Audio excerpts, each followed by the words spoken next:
Magandang umaga po sa ating lahat, mga ginigiliw, mga minamahal ng Panginoon. May pag-asa po sa Panginoon, mga ginigiliw. Ang ibabahagi ko po sa inyo sa umagang ito ay ang pagpapatawad sa isang babaeng nahuli sa pangangalo niya. Sabi niya po, mga ginigiliw.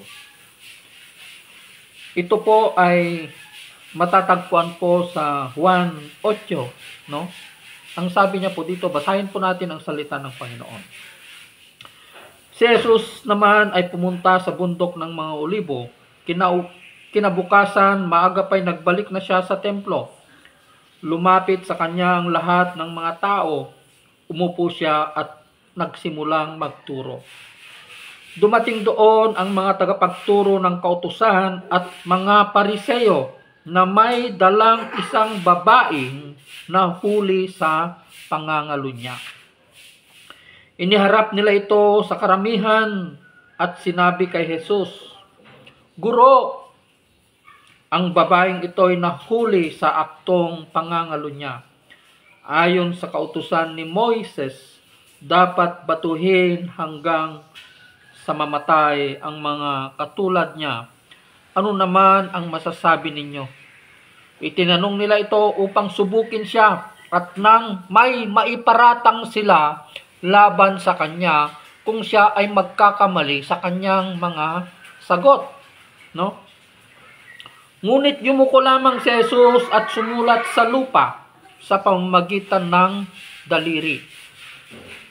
Patuloy sila sa pagtatanong. Kaya't tumayo si Jesus at nagsalita, "Ang sino man sa inyo na walang kasalanan, ang siyang maunang bumato sa kanya," at muli siyang yumuko at sumulat sa lupa. Nang marinig nila yon, sila'y isa-isang umalis. Simula sa pinakamatanda, iniwan nila ang babaeng nakatayo sa harap ni Jesus. Tumayo si Jesus at tinanong ang babae, "Nasaan sila? Wala na bang humahatol sa'yo?" "Wala po, Ginoo," sagot ng babae. Sinabi ni Jesus, "Hindi rin kita hahatulan. Umuwi ka na at mula ngayon ay huwag ka nang gumawa ng kasalanan." So makikita po natin dito sa tagpo na ito, mga ginggiliw, ang pagpapatawad ng ating Panginoong Hesukristo sa isang babae na nahuli sa pangangalo niya. Sa istorya na ito, sa tagpo na ito, mga ginigiliw, no? Actually, ang babaeng ito, hindi nila ito nahuli sa akto na pangangalo niya. Ito ay, kung babasahin po natin ang salita na ito ng Panginoon, no? Mga ginigiliw, no? Nalaman lang nila siguro sa ibang tao na ang babaeng ito ay ang kanyang trabaho ay yung babaeng mababa ang lipad. So kinuha lang nila ang babaeng ito upang tignan kung ano ang isasagot ng ating Panginoong Hesukristo, yung paratang nila patungkol sa kasalanan ng pangangalo niya, mga ginigiliw, no? So dito, no, alam nyo kasi, no, sa bansa ng Israel, kung babasahin po natin sa Exodus, mga ginigiliw, no, kung babasahin po natin sa Exodus, dapat ang nahuli sa pangangalo niya, dapat meron siyang kasama. Paano mo sasabihin na ang taong ito ay nangangalo niya kung wala naman yung kapartner niya, yung kasama niya? Paano mo ngayon sasabihin na ang isang tao meron siyang kalabuyo or meron siyang ginagawang kasalanan, pangangalo niya, pero wala naman yung babae or wala naman yung lalaki na nahuli, di ba? So walang ebidensya. Nagdala lang sila ng isang tao upang akusahan, upang tignan kung ano ang isasagot ng ating Panginoong Hesukristo sa kanila, mga ginigiliw. So, isang dahilan na kaya umupo ang ating Panginoong Hesukristo at nagsulat sa lupa. Sabi ng mga Bible scholar, no, yung mga iba, na isinulat daw niya yung mga kasalanan na ginagawa nila. Nanghuhusga kayo ng isang tao, pero kayo magnanakaw kayo. Kayo, nanluloko kayo ng kapwa. Sinabi rin ng ating Panginoong Jesucristo, yung mga ginagawa nilang kasalanan, yun daw ang sinulat niya sa lupa, mga ginigiliw. Maaring ganun po ang sinulat ng ating Panginoong Jesucristo, mga ginigiliw. Pero, no, alam niyo mga ginigiliw, no, ang isa ring dahilan ng isinulat ng ating Panginoong Jesucristo ay yung batas ni Moses. Yung batas na kung nahuli ang taong pangangalo niya, kung nahuli ang isang tao sa pangangalo niya, dapat kasama niya ang lalaki. Pero nasaan yung lalaki? No? Yun ang tanong dito. Humuli sila ng isang babae na sabi nila nangangalo niya, pero wala namang ebidensya. Wala naman yung lalaki. Dapat, kung babatuhin mo yung isang tao na nahuli sa pangangalo niya, dapat dalawa sila. Dalawa sila kasi dalawa silang involved sa pangangalo niya, yung babae at lalaki. Pero yung hinuli lang nila, narinig lang nila, nalaman lang nila yung trabaho ng babaeng ito ay nagbebenta ng aliw, kaya kinuha na lang nila na sa pilitan para ipaharap sa ating Panginoong Jesucristo kung ano ang magiging pasya niya, upang siluin siya kung ano ang kanyang magiging sagot. Ang Diyos, ang ating Panginoong Jesucristo, Jesus Christ is the wisdom of God. Alam niya kung ano yung tama, kung ano ang isasagot niya, because He is God. Siya ay Diyos na nagkatawang tao, di ba? So, ganun, mga ginigiliw. Ang isang dahilan ang kanyang sinulat ay yung batas ni Moses. Na nasaan ang ebidensya? Nasaan yung lalaki? Di ba? Oo, hahatulan mo, husgan mo yung isang tao na wala namang ebidensya. Di ba? Yun ang isang dahilan. Mga ginigiliw. Maari din na yun ang isang dahilan. Maari din na sinulat ng ating Panginoong Jesucristo yung mga kasalanan na kanilang ginagawa. Nang huhusga kayo, pero magnanakaw kayo, ninanakawan nyo ng templo ng Diyos, nanluloko kayo ng kapwa nyo. Di ba? So, ang nangyari, mga ginigiliw, no? Ang nangyari, yung mga hawak nilang bato, mula sa pinakabata hanggang sa matanda, sila ay nagsialisan. Inihulog nila ang mga bato na hawak nila, mga ginigiliw, at sila ay nagsialisan hanggang ang naiwan na lang ay yung babae, mga ginigiliw. Kaya makikita rin natin dito yung pagpapatawad ng ating Panginoong Jesucristo. Na meron siyang kakayanan na magpatawad sa ating mga kasalanan. Oo, kasi He has a unique relationship with His Father. 'Di ba? Meron siyang equal authority sa kanyang ama, mga ginigiliw. Kaya siya dumating, mga ginigiliw, upang patawarin ang ating mga kasalanan, 'di ba? Opo, dumating ang ating Panginoong Jesucristo upang tayo ay patawarin sa ating mga kasalanan. Katulad ng mga mapanghusga na ito na mga tagapagturo ng kautusan at mga pari na nagdala ng babae na ito na inaakasuhan nila sa pangangalo niya, mga ginigiliw. Kung mababasahin po natin yung salita ng Panginoon, di ba? Nung nakisama ang ating Panginoong Jesucristo sa mga tax collector, inakusahan na naman nilang ating Panginoong Jesucristo na siya ay manginginom, na siya ay nakikisama sa mga makasalanan. Diba? Kaya ang sabi ng ating Panginoong Jesucristo, no? Alangan naman nagagamutin ng doktor yung isang tao na walang sakit, diba? Opo. Alangan naman na nagagamutin mo, walang sakit, bibigyan mo siya ng gamot, walang sakit, diba? Kaya ang sabi ng Panginoong Jesucristo, no? Dumating ako upang yung mga makasalanan, di ba? Dumating siya para sa ating mga makasalanan, mga ginigiliw. Opo, yun ang isang kadahilanan kung bakit dumating ang ating Panginoong Jesucristo upang iligtas tayo, upang pawiin niya ang galit ng Diyos dahil sa sobrang kasalanan natin. Dahil walang matuwid kahit isa, we are all fall short under the standard of God. Lahat tayo makasalanan. At ang tanging paraan lamang ng Diyos upang mapawi ang kanyang galit, kailangang magkatawang tao sa pamamagitan ng ating Panginoong Hesukristo upang siya ang magiging tagapamagitan ng kanyang Ama, na siya ang magiging tulay upang tayo ay makaabot sa Diyos. Kasi hindi natin kayang abutin ang Diyos dahil sobra tayong marumi, sobra tayong makasalanan. Opo, walang matuwid kahit isa.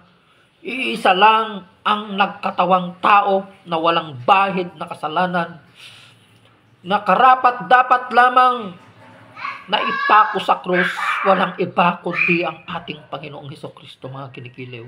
Salamat dahil nagkatawang tao ang ating Panginoong Hesukristo. Ibinigay niya ang kanyang buhay para sa atin, mga ginigiliw, na sino mang sumampalataya sa kanya ay magkaroon ng buhay na walang hanggan, mga ginigiliw. Diba? Opo, iisa lang po. Opo. Kaya kung wala po ang salita, no? Kaya kung gusto po nating magkaroon ng relasyon, gusto po nating makilala ang ating Diyos, mga ginigilaw, because God is a spirit, no? Ang Diyos ay espiritu. Wala pang nakakita sa Diyos kundi ang anak lamang. Sabi niya po, mga ginigiliw. Kaya kung babasahin po natin ang John 4, mga ginigiliw, John 4:23, ang sabi niya po doon, at dumating na nga na ang tamang pagsamba sa Ama ay sa pamamagitan ng Espiritu at katotohanan, sabi po ng ating Panginoong Hesukristo sa isang babaeng Samaritana. Ang ibig sabihin nun, mga ginigiliw, yung Espiritu at katotohanan, pinapatungkol ito ng ating Panginoong Hesukristo sa kanyang sarili. That Jesus Christ is the truth. Oo, Jesus Christ is the Spirit. He is the Spirit of God. Kaya sinasabi niya, dumating na nga at ngayon na nga na ang tunay na pagsamba sa Ama ay sa pamamagitan ng ating Panginoong Hesukristo, because siya ang katotohanan, mga ginigiliw. Siya ang katotohanan at siya ay Espiritu. Sa pamamagitan ng Espiritu at katotohanan, because Jesus Christ is the Spirit of God. Kaya yun ang sinabi niya sa John 14:6, I am the way, the truth, and the life. Iisa lang ang mga ginigiliw, ang tamang daan para sa kaligtasan natin. Hindi na po, wala na pong ibang tagapamagitan, mediator between God and men. Wala na pong ibang tagapamagitan, hindi si Maria. Si Maria, katulad natin na makasalanan. Opo, iisa lang po ang naging tagapamagitan natin, ang ating Panginoong Hesukristo lang. Opo, hindi mediocracy, hindi.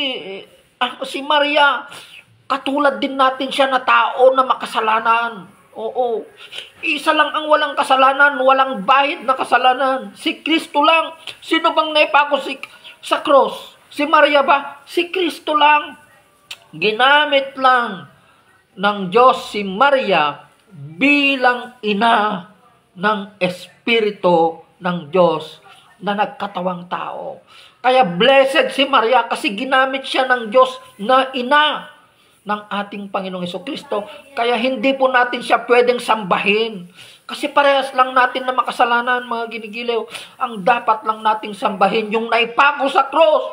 Yung binigay niya ang kanyang buhay para sa atin. Wala na pong iba. Walang Marian, mga ginigiliw. Marian ako. Diyos mo yung isang tao. Oo, tao yun eh. Si Kristo Diyos. Diyos na nagkatawang tao, mga ginigiliw. Kaya nga sinabi niya sa Colossians 1:15, no? Si Jesus ay larawan ng Diyos na hindi nakikita. Jesus Christ is the image of the invisible God. Ipinakita ng ating Panginoong Hesukristo ang katangian ng Diyos. Kaya nagkatawang tao ang Diyos sa pamamagitan ng ating Panginoong Hesukristo upang ipakita niya sa atin yung ugali ng Diyos, yung pag-uugali ng Diyos, mga ginigiliw. Kaya nagkatawang tao. Opo. Walang ibang Diyos, wala na pong ibang Diyos na dapat nating sambahin. Si Kristo lang. Siya ang ibinigay sa atin ng Panginoon, mga ginigiliw. Opo. Oo, si Kristo lang. Kasi siya lang ang naipako sa krus. Wala nang ibang naipako sa krus, mga ginigiliw. Kaya wag nating sundin yung mga doktrina ng ibang relihiyon, ng mga ibang simbahan na dapat din nating sambahin yung mga tao na ito, si Maria. Si Maria nga, kinilala nga niya ang kanyang anak, yung ibinigay ng Diyos sa kanya. Sinambangan ni Maria si Jesus tapos sasambay mo rin yung tao? Hindi Oo. Oo. Kaya nga tinawag ni Jesus nung nakapako siya sa cross. Anong tawag ng ating Panginoong Kristo kay Maria? Hale, sabi niya. Hindi niya sinabi na, Inang, Ina, Mama, hindi niya po sinabi. Diba? Hindi niya po sinabi, mga ginigiliw. Opo. Kaya nga nung pumunta pa si Maria, kasama ng kanyang mga kapatid, doon sa isang sinagoga na kung saan nagtuturo ang ating Panginoong Kristo, tinawag siya ng isang alagad ng ating Panginoong Kristo. Kung bakit sila pumunta, dahil ang sinasabi kasi ng tao, nasisiraan na daw ang bait ang ating Panginoong Kristo, mga ginigiliw. Yun ang akusasyon ng mga pari, ng mga tagapagturo ng kautusan. Kaya pinuntahan nila si Kristo sa isang sinagoga. Kaya nung pupunta nila para kausapin na itigil na niyang kanyang ginagawa, yung pagsasabi ng katotohanan, tinawag siya ng isang alagad ng ating Panginoong Kristo. Ang sabi niya, Jesus, nasa labas ang iyong ina at mga kapatid. Sabi niya, because Jesus Christ, meron siyang mga half-brothers and sisters na anak ni Jose.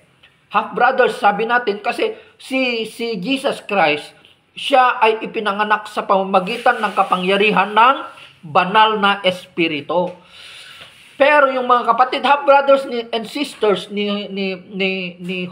Jesus, sila ay ipinanganak sa laman. Sila ay punla ni Maria at saka ni Jose, mga ginigilo. Pero during the time na nainaw na po Kristo, mga ginigiliw, nung siya ay nasa sinapupunan ng ang ating Panginoong Kristo kay Maria, mga ginigiliw, wala pong nangyaring pagtatalik. Na-preserve po yung kabanalan ng ating Panginoong Kristo sa tiyan ni Maria. Opo, hanggang siya ay lumabas. Kaya napakabanal ang ating Panginoong Kristo because He is God. Siya ay Diyos, mga ginigiliw. Para maintindihan po natin, huwag po tayong patangay sa mga katuruan ng mga maling katuruan ng mga relihiyon, mga ginigiliw. Isa lang po ang ipinako sa krus, si Kristo lang. Oo, si Kristo lang. Wala nang ibang nagsakripisyo para sa atin, kundi ang ating Panginoong Kristo lang, ang Espiritu ng Diyos na nagkatawang tao, mga ginigiliw. Inuulit ko, mga ginigiliw, walang dahilan na mamahalin tayo ng Diyos. Walang dahilan. Sobra tayong marumi at makasalanan. Inihahalin tulad tayo ng Diyos na isang puntod. Alam niyo yung puntod? Balutan mo man yon ng ginto, balutan mo man yon ng pinakaputing pinta, ang laman, talansay pa rin ang laman. Ganon ang paghahalin tulad ng Diyos sa tao. Sobrang marumi. Kaya lahat ng ginagawa natin na kabutihan sa presensya ng Diyos, sabi niya sa Isaiah 64:6, maruming basahan lamang sa harapan ng Diyos. Kaya, anong may pagyayabang natin, mga ginigiliw? Wala tayong may pagmayabang. Dahil, alam nyo, we are just a clay. Diba? Clay lamang tayo. Hindi natin pwedeng sabihin sa manlililok sa atin na gawin mo akong ganito. Diba? Opo. Mga ginigiliw. Kaya ang ginawa ng Diyos upang maabot niya tayo, mga ginigiliw, dahil sa karumihan natin at kasalanan natin, kailangan siyang magkatawang tao sa pamamagitan ni Kristo. Yun lamang ang tanging paraan ng Diyos upang abutin niya ang kanyang mga nilikha. Upang mapawi ang galit ng Diyos sa atin, kailangan siyang magkatawang tao sa pamamagitan ni Kristo. Diba? Kaya nung nagkatawang tao na siya, mga ginigiliw, ang Espiritu ng Diyos sa pamamagitan ng ating Panginoong Kristo, mga ginigiliw, siya ang ginawa ng Diyos na alay. Siya ang ginawa niyang mediator, tagapamagitan. Siya ang ginawa niyang tulay upang makaabot tayo sa ating Diyos. Opo, kaya nakakaabot na po tayo sa kalwalhatian ng Diyos dahil ibinigay ng ating Panginoong Kristo ang kanyang buhay para sa atin. Kaya dapat din nating gawin kung ano ang ginawa ng ating Panginoong Kristo. Yun ang kanyang mandato sa atin, mga ginigiliw. Yun ang sinasabi niya sa John 15:13, the greatest love you can offer to your friend is to offer your life for them.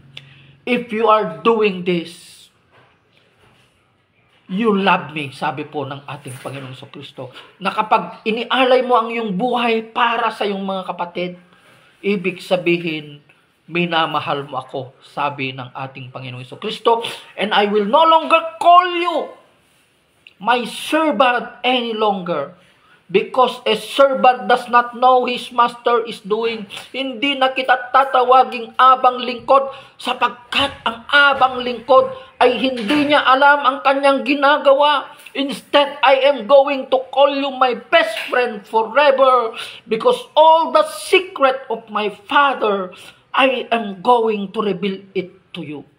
Sasabihin ko lahat sa iyo ang sikreto ng aking Ama, dahil meron na tayong malalim na ugnayan at relasyon. Kaya hindi na kita tatawaging abang lingkod, kundi tatawagin kitang best friend forever, kaibigan, matalik na kaibigan. Sapagkat sasabihin ko na lahat sa iyo ang sikreto ng aking Ama. Ganun po ang ating Panginoon. Pag meron tayong tamang relasyon at ugnayan sa Kanya, sasabihin niya po lahat sa atin ang Kanyang sikreto, mga ginigiliw. Hallelujah. Praise God. No? Salamat po sa panunood kay Ma'am Benos Torino, kay Pastor Benos Torino, asawa po ni Pastor, kay Sir Teddy Malana, na patuloy po na tumatangkilik sa gawain na ito, kay Ma'am Jingle, at sa lahat po ng patuloy na nanonood at tumatangkilik sa gawain na ito ng Panginoon. I-share po natin, mga ginigiliw, upang marami po ang makakaalam ng katotohanan, mga ginigiliw, na yung katotohanan na ito ay walang iba kundi ang ating Panginoong Kristo. God bless everyone. I love you with the love of the Lord. Salamat po.